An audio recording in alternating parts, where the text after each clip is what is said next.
बहिन लगे सनेश भेजे तरन लाई के सार त सुनावत तार ए जा आ रख सला जहिया घरवा जमीन पर कब्जा करी तहिया बुझाई सार लोग के। जो बउआ सजो ये सार के बच जाई।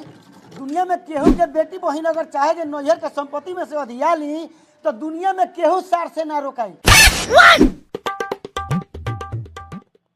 का रे तू अभी ले ये जंग बैठल बारे बाबूजी तोरा के खेत में बोलैला न कुटी लिया आवेला। ए हम ना जाम कुटी लियावे बाबूजी तोहरा के कहलन तोहरा जाए के बा तू जा। ए त हम कौनो बैठल बानी हम जा तनी खेते उस्टन फेंके आ तोरा खेते जाए के तो जो आ ना त गार लियो। ए कहां चल देला इंग्लिश पाद के बाद में फेंकिया उस्टन पहले बाबूजी बोलेलन खेते कुटी फेंकेला पहले कुटी फेंक के आवा। चुप्पा सा रहू मोबाइल चलावत रह त हीरो बनत रह तवन लात मारम नु की खाइल भात गाड़ में निकल जाए। ए त गरजत कथी बारे बाबूजी तोहरा के कहले बारन त तू नु जाबा कि हम जाएम। रे साला हैंडल कस के ना पकड़िए न तो गिरन नु तो पाजा फट जाई। हां हां हां रे साला रे तोरा मानो कनी हां कि हैंडल कस के ना पकड़ेला। हैंडल कहां कस के पकड़नी है हम तो कस के ब्रेक धलेनी है। साले ब्रेक दा देले। ए बउआ सा काहे लड़त रे हई कहा जात रे मोटा मोटरी बांध के हम जाता नहीं सनेश लेके मोमबत्तियां फुआ कने। चुप साला हम सब फुआ करने जाता नहीं हम झाट छिले जाता नहीं चलबा का भाइयो हई सरवा से ज्यादा बढ़ चढ़ के नहीं बोलत बांध चोदो सके दोनों भाई मिलके गाल फाड़ दिया था। सोचले कथी बारे चल।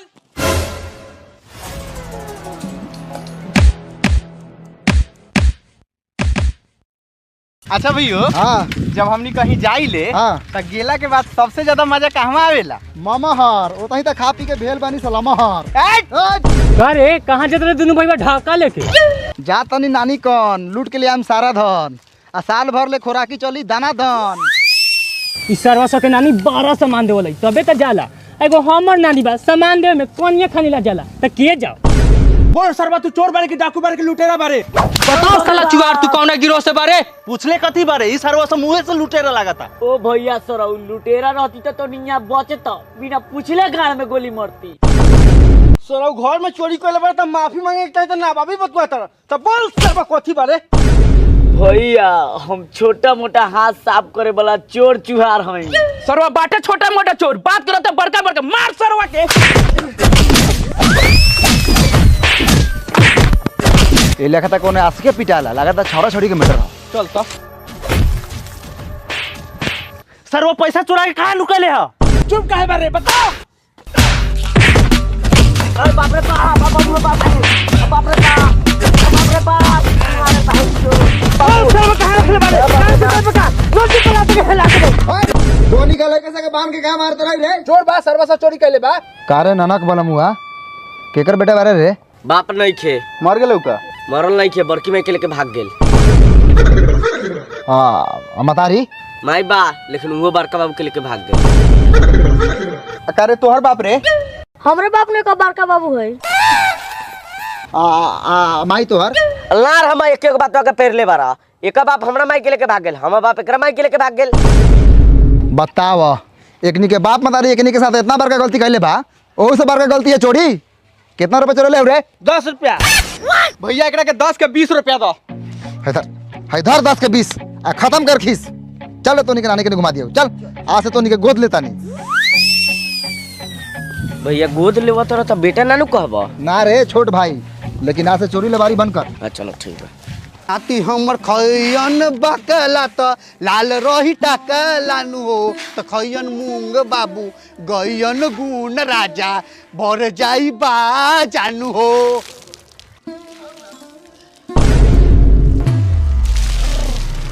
रे कोरिया नी पुत्रा हमरा नतिया के सार हमरा बकला में पानी पड़ो तोरा के काउर चिबा जाए।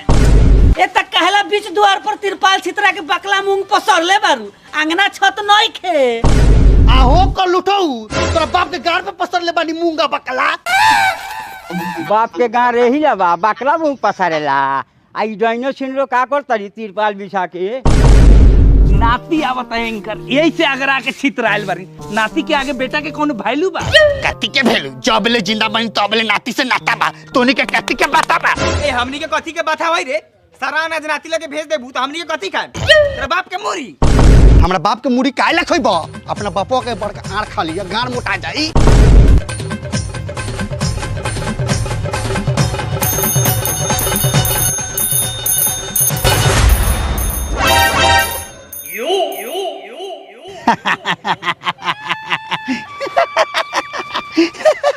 प्रणाम नानी। प्रणाम नानी। खुश रहो हमर पूत लोग। अरे नानी तू तो बूढ़ा आ गेले, केस उस पा गेलो काहे? खाली केसे नु पाकल बा, दाढ़ी मोछ तो अभी करिए बा, चेहरा के चमक ना देख। नानी तू डाइन बरई का? कौन सरवा कलुआ मतारी हमर डाइन बारे? नानी के मुंह देख के लागल ह। भगिना ढाका में कथी लियाल बारो?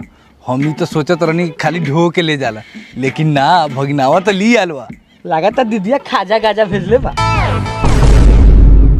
हो सर हमरा बाप के खाली ढाका नु लियाल बनी सो अनाज ले जाएला। हमरा घरे बा कथी के ले आए? ए नानी इधर हमें भर। नाना प्रणाम। भाग सारवा। नाश्ता लाओ रे। धर नानी।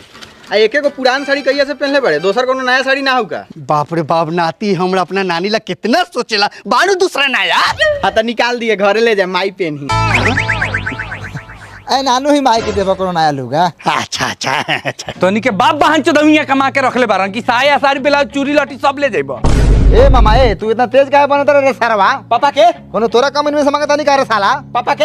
ए काथी पापा के कहले बड़े, एकनी का जे लेखा चाल बा पूरा दुनिया जहान के सरवा बा।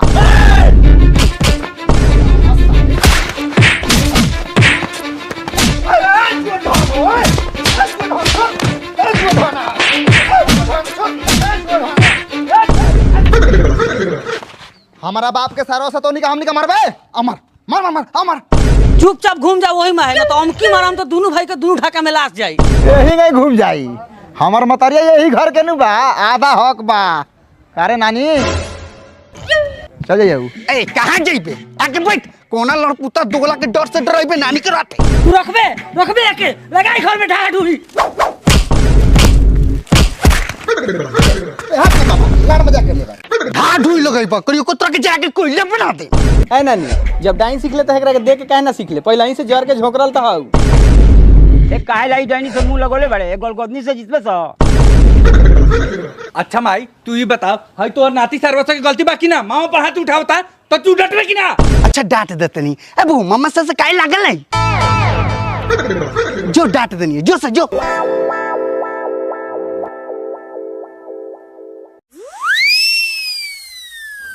भाई हाँ भाई। मामा साहब हमनी के नस्तुला ना पूछेला? अच्छा भगिना। हाँ मामा। तोहनी के अगर हमार बात समझिबा तो आज के बाद से कोनो झगड़े ना होई। हाँ भले तोहनी से छोट बानी, आखिर बानी तोहनी के मामे नु। मामा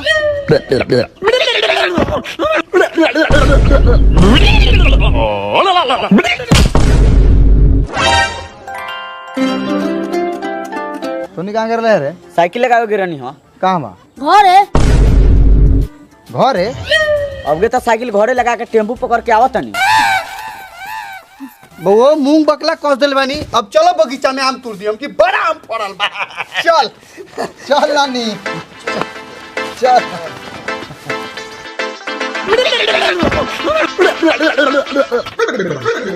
ई बुढ़िया तो सारा सामान के ढोआ ढोही लगा दिलवा भैया। कथी बोलले बार? अब चुप रह, डाइन आदमी से मुंह लगाइबे तो खाची बाके बढ़ जाई।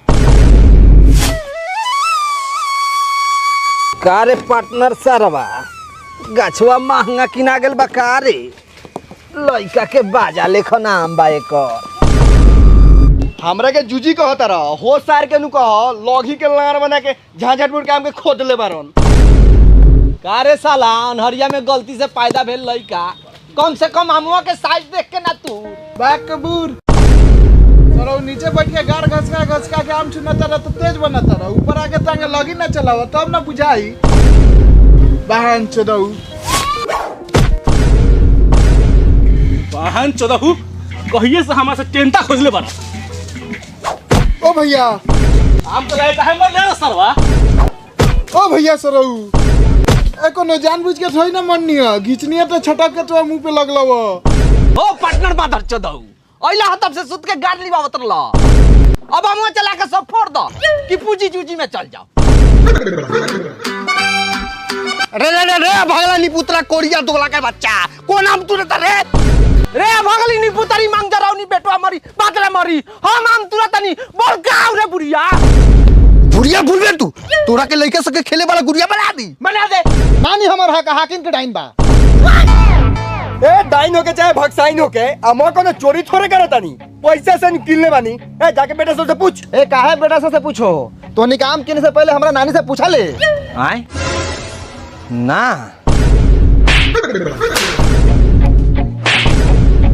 निकल साला भाग नाती हमर सारा आम ढाके में कस ए लेके सब गाछ पे चढ़ के आम तुर गाछ पे चढ़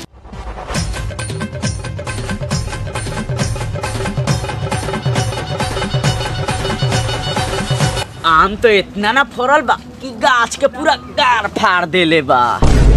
अरे बाप रे बाप पूरा पाकल बा।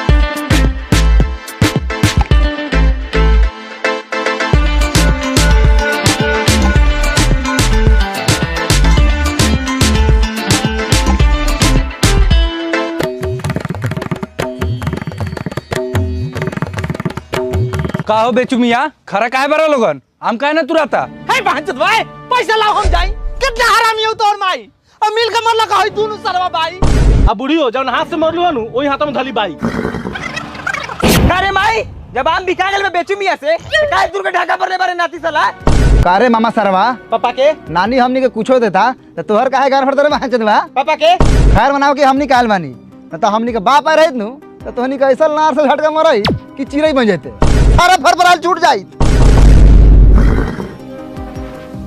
बोला बाप के ऐसा टेलाई टेलबो कि भक्तो उगार झाप के कब बोला दी अभी बोलाओ तो अभी बोला तुम कराते होते रात हो जाई तो तू लोग रात के सुन ना बगो आलू रलू बापा एक बार बियाह करे ओथे में तनी के जन्मो करम ना हो रहलो खाना पर खाली रेडियो ला रुस गे रहलो तो दौड़ा के इतना मार मार ले रही कि फिर दोबारा ये टब्बो ना करलो ए तो एगो जमाना रहे बाप के हमरा दहेज में रेडियो लेवे के तमाना रहे अब बोला के देखा ना के गार फाड़ के मरवा बोल देता नहीं करे तोनी के मामा भगिना के बात कहीं में हम गार लिवा वाला गछिया खरीद ले बानी आम देना तो मेहनत मजदूरी जोड़ के हमर पैसा लौटाओ लौटाओ कोना बाप के बेटा बियाल बाकी हमरा ढाका में शाम उछलवा दी ए चल उठावा चल धियाना गाछी पूरा सुखा के जला दे चल चल अब हमार लुंगिया में के बढ़ल काम वो थाम लो कैसे सलाम लेके चल के लोगनी के चल ठेकेदार के बुला के ले आवल जाओ और दुआरी पर चढ़ के पैसा उछलल जाओ चल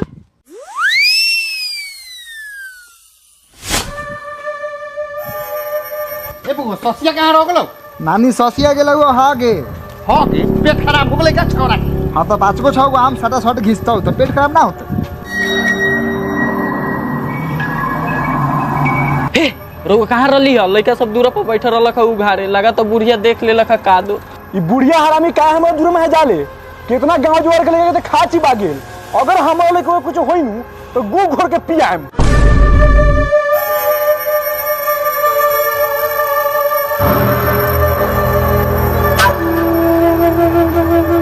साला ये सुअरवा सके चलते घर से लेके बन ले डोआ डोई लगल बा अब भोसरो तू तोहरा के तवन लाठिए लाठिए मारल कि सारा डाइन बाजिए निकाल दे नानी बहुत बोलत हो नाना कह न तो पटक पटक कितना न मार मारम कि बेचे लगी चाना सुनो ना तोरा नानी के धवन चिन्हा नु पड़ले बनी खाली चिन्हवा आके पार कर तब ओकरा बाद में आके हमरा से मार कर लाट पपा दे तोरा ऐसा नाती मार के माथे फाड़ दे नानी ये बुरुआ बुरावती में कुछ करबो तो ना करल खाली खा लो सुता लो हगा लो और ऊपर से लोल चलावत हो मार कोनो बढ़िया के में से 2-4 गो मंत्र की गार चल के मर जास अरे बाप रे बाप पकड़ रे पकड़ देखला नाना मत बना दीवाना न तो हम की मार देबो कोख में तो खाए लगबा माल भैंसी के दाना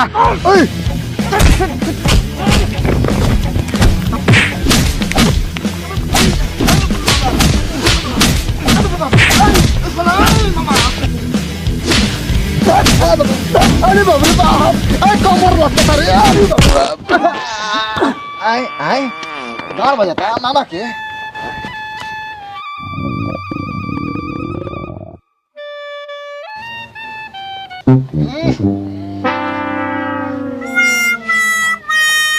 भौजिना पे हाथ उठेला है मामा से रहू पापा के बुढ़ारी में हाथ कापी जनरेटर लेखा।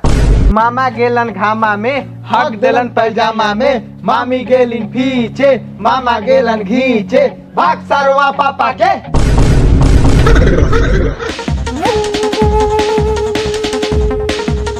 का बुद्धि बोका चा आदाब आदाब कहीं ना दाल में दिलदार बाबू बड़ा रोज जोश में बनी। खैर मनावा बुद्धि बोका चा की फुलवारी में से जबरदस्ती हम उठ के आ गेल तो यो हमनी होश में बानी, लेकिन अभी होश बिगड़ी काहे कि आ गेल बानी सब पांचों पार्टनर जिगरी।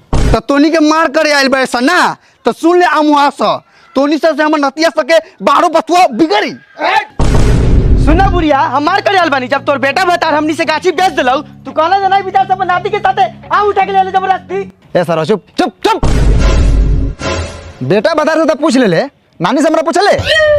नानी हमारे घर के मालिक मलकिनी बा, नानी के सामने मामा नाना के 12 को भाईलू बा, हम लाड़ो के। ए सारवा तोरा मामा नाना के लाड़ के भाईलू के चाहे बाढ़ के मालिक बन के गाछ काहे बेचला? ओ गौमन मियाँ चुप रह, अब का मुंह में मुतबा। हमनी के मतारिये के व्यवहार ठीक नहीं के तो बाहर के लोग से लाज जूता खैबे करब। खाली हाय नती तो हमनी के कथी बनियो? हमरा मरलका बाप के पकल का चाट। देखा तुम्हारा बाबू बोले के लुरबा एकरा बेटा से यही लगे बतियाई। हम कल्लार बोली, हम तो सुहागे रात के दिन दूध पी के अपने आप के मदर चोट समझ गनी। काहे वो सारी हमरे के देखे जाते है डाइन सीखे। ठीक है रहती है नानी देख के सीख ले रहते तो कम से कम ऐसा 3 गो दोगला मामा नानू पैदा लेती है। हमनी के माई जन्म ले ले बस है। माई रे माई। ए भाई तोनी के सही से पैदा ले लगी गलती से ओसे हमनी के लार के मतलब बा। हमनी के यहाँ सोहर गावे गारली बावे नहीं खियाल, चुपचाप भला आदमी खानी आन दो न तो आम के दाम दो। ओ भैया ओ ई बातवा के तू यही जगह थाम दो। अब एगो बात के 75 बार पेरब तो एक आदमी तरीका मोट हगलक ह, हम पक्का कहता नहीं तू छेड़ब। ओ बेच मिया इस सरवा के बात कथी सुन ले बारा, उठावा हम सारा बानी हम खारा एकरी बहिन करा के गरम होइल बा पारा। भालू फिर ले झारा, कितना बार का मर्द बारे पैंटे में बहवा के दिखा दिले हैं भैयो।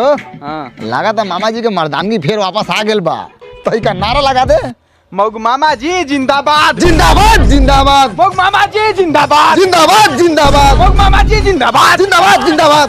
सुनत तुम्हारे माई और माथा पर चढ़ाओ मामा के मौगा सरवा कहता बियान माधव चोदवा कही तो तोरे नुगारी पड़तौ। ओ भैया ओ सुना ना, जे लेखन तोर मुंह हवा नु वो हिसाब से तोरा तो कुछ बोला ही के ना चाहिए।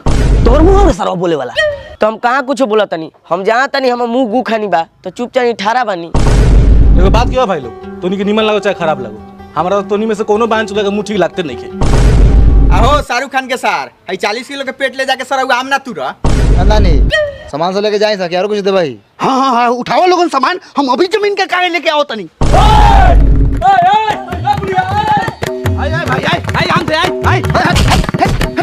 जमीन के पेपर काहे लेते तने रे? ए त कोनो चोरी करके लेता नहीं का रे, नानी 2 लाख ले आता नहीं कति बार कर ले काम। जमीन के पेपर काहे ले रहा है?